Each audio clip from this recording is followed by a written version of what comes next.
Hi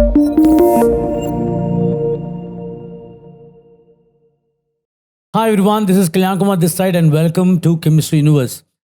And we are doing carbohydrates, the first part of biomolecules.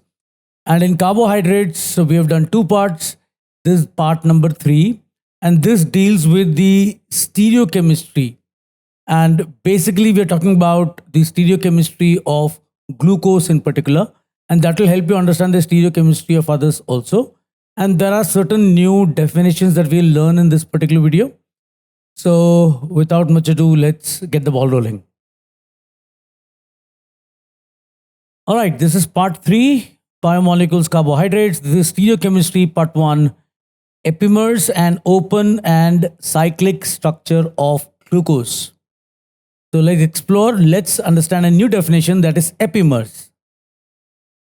Now, epimers are a pair of diastereomers that differ only in the configuration about a single carbon atom, and they are the epimers.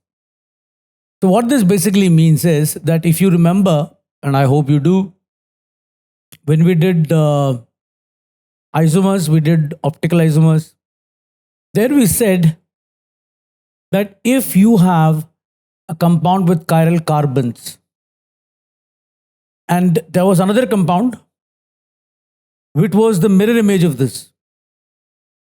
Now that would mean that the configuration of each of the chiral carbons has been inverted in the other, in the so-called mirror image. Then these two would be called enantiomers.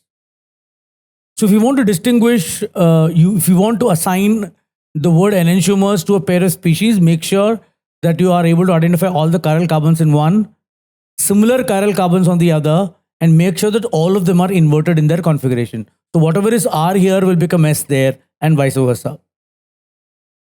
But if instead of all of them inverting, if some of them were inverting and not all, they will be called diastereomers. So if you have chiral carbon 1 as R and then S and then R and then R, here the R would become S and the others could be same or could be different. That means all of them are not inverted. Only some are inverted. They are called diastereomers.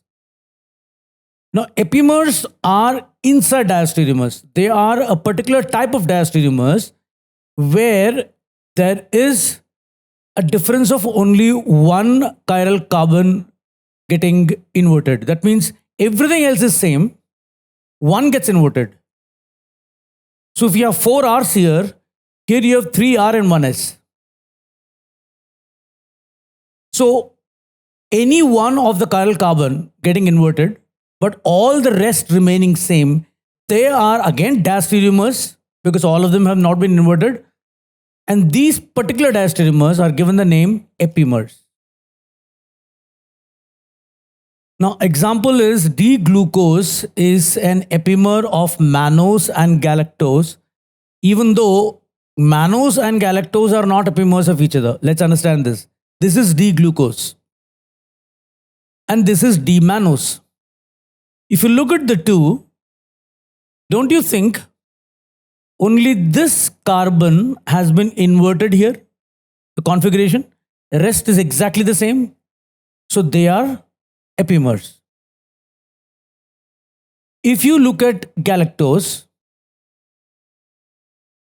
you will notice that only this carbon has been inverted compared to glucose. Rest, everything is same. Again, they are epimers. But if you look at mannose and galactose, this is inverted and so is this. So more than one getting inverted, they are not epimers and they do not have any specific name also. So they are basically diastereomers only, not epimers. Okay. Now let's understand the structure of glucose. Now, it is found that glucose can exist in both open chain and cyclic forms. This we have to some extent discussed in the previous videos. And there are evidences to support the existence of both open chain and cyclic forms. The cyclic form of glucose is formed by the reaction of the aldehyde group with one of its OH groups to form a hemiacetal compound. Now, we had sort of hit upon this when we're doing reducing and non-reducing sugars. And I said that glucose can exist both in open chain as well as the ring form. In the open chain form, you had a full aldehyde group and the polyhydroxy part. In the cyclic form, the aldehyde group has reacted with one of the OH groups of its own compound. And since it has reacted with only one alcohol group, it will form a hemiacetal. If the aldehyde groups becomes a diether, then we call it acetal. If it forms hydroxy ether, we call it hemiacetal. So in the cyclic form of glucose, you will find that, and that we will see how that happens. So, but the important thing is that there are evidences to support both. That is how we get to know that glucose can exist in both forms. So there are evidences that support that it will exist as open chain. There are evidences that support that it will exist in cyclic form. So let's explore all of that. All right, evidences for open chain. Glucose on complete reduction with HI and red phosphorus gives N-hexane. This indicates that it contains a straight chain 6 carbon atoms. Now, if you remember reaction with red phosphorus and HI, we used to, do this reaction with red phosphorus. You would get RH, an aldehyde with HI would become RCH2H. So the aldehyde part will become a hydrocarbon, the alcohol part will become a hydrocarbon. So if you were to do this in this, all the alcohols will be replaced, all the OH will be replaced by H, and the CH or the O part of CHO will get replaced by 2H. It will become N-hexane, and it does, which implies that open chain form does exist. Now, glucose also reacts with hydroxylamine and HCN, and this reaction indicates the presence of carbonyl group. Now, you've already seen that in the reaction of aldehydes and ketones. We did the derivatives of ammonia. If you see the addition of ammonia and its derivatives, there we found that aldehydes form oxime when they react with hydroxylamine, and with HCN they form a cyanohydrin. And this also gives all of that, which means it shows that there is an intact aldehyde group, and the aldehyde group is intact only in the open chain form.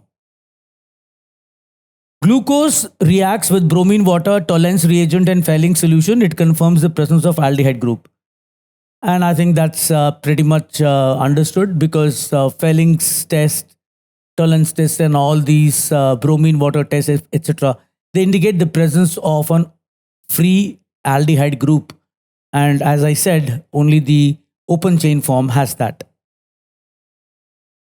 All right, now let's see what are the things which are against the open chain form. I mean, they don't necessarily suggest ring. That is an interpretation that we get. First of all, glucose doesn't react with bisulfite, sodium bisulfite. Now, if you remember, this was a reaction given by aldehydes and ketones. And there we got a crystalline product, a solid. But here the glucose doesn't react with NaHSO3. So that means there isn't that much of the open chain form present.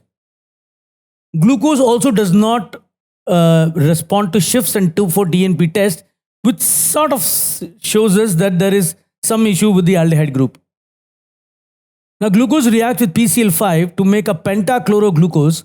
This confirms the presence of only 5 OH groups instead of 7 in the open chain. Now, of course, I don't mean to imply from here that there are 7 OH in the open chain. What I mean to say is this. If you look at the open chain form, we just go back. Now, what do you think would happen? How many PCl5 do you think will react? Or what will be the product if this glucose is reactive with PCl5? Each of the OH would become a Cl, right? And how many OH do we have? 1, 2, 3, 4, 5. But remember, PCl5 also reacts with the aldehyde part. And you will get a dichloro here. The C double bond O becomes PClCl with PCl5. So ideally, the product of glucose with PCl5 should have 7 chlorine atoms. Instead, it has only 5, meaning this aldehyde group is somewhat absent because 1, 2, 3, 4, 5. Now you may say, okay, if this is forming some kind of a hemiacetal thing, then this OH will also go. But remember, when this OH goes, there's a new OH formed here. So this OH going is not going to create a problem for the number of OH. So the OH number will be 5 in the cyclic case. And therefore, this sort of indicates probably it is not that freely in open chain as we expect it to be. Now, glucose can form oxime with hydroxylamine. This happens even in cyclic form as it is a hemiacetal ring and the ring can open up. But its pentaacetate form does not. This is because in its pentaacetate form, all the OH groups have been acylated, are in acetal form. Now, let's understand this. Glucose, if you take it as either open chain or a ring system, both are expected to react with hydroxylamine. So hydroxylamine reaction to form oxime is not 100% in favor of open chain. It could be open chain, of course, or at least it tells you that open chain is formed in the process. That means if open chain already exists, it will give you an oxime. Even if the ring form exists, in basic medium, remember hemiacetal can break open and again form the open chain. And therefore, again, it will react with hydroxylamine to form oxime. But if you take the pentaacetate of glucose, now pentaacetate of glucose means all the OH in it have been esterified. All the OH have formed ester. Now, if it is open chain, now the OH can be, all the OH can be ester, but the aldehyde is still CHO. So it should still form an oxime, right? But what happens is in the pentaacetate form, you don't get oxime at all. Now that can be made to understand by the ring structure, because in the ring structure, it is a hemiacetal. That means the carbon with the ether O also have OH. Now that OH also becomes an ester. Now once that becomes an ester, that is no more a hemiacetal now. Which means in the pentaacetate form, there is no hemiacetal ring, which means it cannot open up in basic medium. Meaning, if it cannot open up, it cannot form an oxime, which is what actually happens. All right, now let's understand what is the cyclic structure of glucose that I've been talking about for a long time now. Now, many monosaccharides exist in 5 or 6 membered cyclic form. Okay. The cyclic form is a ring chain isomer of the open chain form. We get it? Remember, it's just an isomer of that. The cyclic structure is due to intramolecular hemiacetal formation between the aldehyde group and the OH of either the 4th or the 5th carbon. See, if it is the OH of the 4th carbon, then it will be a 5-membered ring. If the OH of the 5th carbon, it will be a 6-membered ring. And that we will see shortly. The ring formed are generally 6-membered pyranose, we call it, or 5-membered furanose. Now, every time the cyclic structure is formed, the number of chiral carbon increases by 1. Let's check that out. The open chain form has 4 chiral carbons, while the cyclic structure, be it the 5 or the 6-membered ring, will have 5 chiral carbons. And we will see that when we see the cyclic form. Okay. The epimers resulting from these cyclic structures are called anomers. Don't worry, we'll get all of it right. The anomeric forms are identified as alpha form and beta form. Both these forms are 6-membered hemiacetal rings and are equilibrium with open chain forms. Don't worry, I've got this. Just hold on. You may not understand any of the things probably that I just said. Now let's take this glucose. See, I have made this look a little different, right? So what happens is, an aldehyde and an alcohol will form a hemiacetal ring. So the oxygen atom on the C5 carbon attacks the carbonyl carbon to produce a 6-membered cyclic acetal. So it will attack here. This will go here. This will pick up this H. And the OH bond will go to O. You get something like this. This is the cyclic form. Now, if you notice, how many OH does it have? It has only 5. Okay. But remember this carbon, this is the aldehyde carbon, Now it has a OH. This O has become OH. And this O is this O, the ether type O. And this is hemiacetal. Now, if you look at the number of chiral carbons, here you have 1, 2, 3, and 4. Look at the chiral carbons here. You got, this one, which is this one, which is this one, which is this one is this one. But now can you see I got a new chiral carbon, which is this carbon, because this was not chiral initially. Now it's become a chiral now. And therefore, you have one additional chiral carbon. Now this OH, remember, now all these are fixed, right? Now let's understand this. The OH here is right, left, right. Okay, these 3 OH on the chiral carbons, these 3 OH, they are fixed in terms of whether they are top or bottom. Because in the open chain, they're right or left. And subsequently in the ring, they'll be either top or bottom. So they are fixed. But this new OH can either go on top or bottom. So if these remain the same, but this carbon has one OH either top or bottom, that means this carbon's configuration can get inverted in 2 of the isomers. That means in one case the OH will be top, the other the OH will be bottom. These 2 are basically epimers. Remember, everything else is same, these are same, but this guy is different and this will also be same. Okay. So the configuration of these chiral carbons remain the same. Only the configuration of the new chiral carbon produced can be same or different, which means they are epimers. The epimers resulting from the cyclic structure are called anomers. That means this epimer on this carbon has come up only because of the cyclic form. Therefore, these 2 epimers, the one in which the OH will be top and the one in which OH will be bottom, they are called anomers. So, and they are distinguished as alpha form and beta form. We will see that, of course, in detail. Now, this is the clean structure of cyclic acetal. This does not show whether the OH is on the top or bottom right now.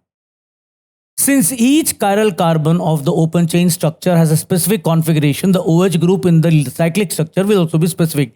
What this basically means is if the OH is on the right, then probably in the cyclic structure it will be at the bottom. If the OH is on the left in the open chain, then probably in the cyclic structure it is top or whatever. But whatever is the configuration in the open chain, if it is left or right, since that is fixed, in the cyclic form it will be top or bottom, and that will also be fixed. The carbonyl carbon becomes a new chiral carbon in the cyclic structure. This can have both options for the position of OH group. The 2 epimers or anomers are the 2 forms of cyclic form, glucose alpha and beta. The oxygen atom of the new OH formed in the cyclic form is called the anomeric oxygen. This guy is anomeric oxygen. This is the new OH produced. And anomers are a special case of epimers. They are epimers existing due to the newly formed anomeric carbon. And all anomers therefore are epimers, but the converse is not true because epimers can exist also in open chain. The way to show stereochemistry in the cyclic structure is done by using the Haworth projection, which will be our next part of the video. So that would end the basic stereochemistry of glucose, epimers, and open and cyclic structure of glucose. So with that, we come to the end of this particular video. And so what we saw here was that you have open chain forming a ring. Now, how to convert the open chain into a ring and how to know whether the OH should be written on top or bottom based on the left or right in the open chain. All of that we will see in the next video, where we are going to dedicate that to the complete how to draw the Haworth projection for the cyclic form of carbohydrates. And again, we'll take glucose as an example. And in the end, we will do a couple of examples, some more examples also. So that, this is Kalyanak Kumar signing off. Have a great and wonderful day, and thank you for watching this.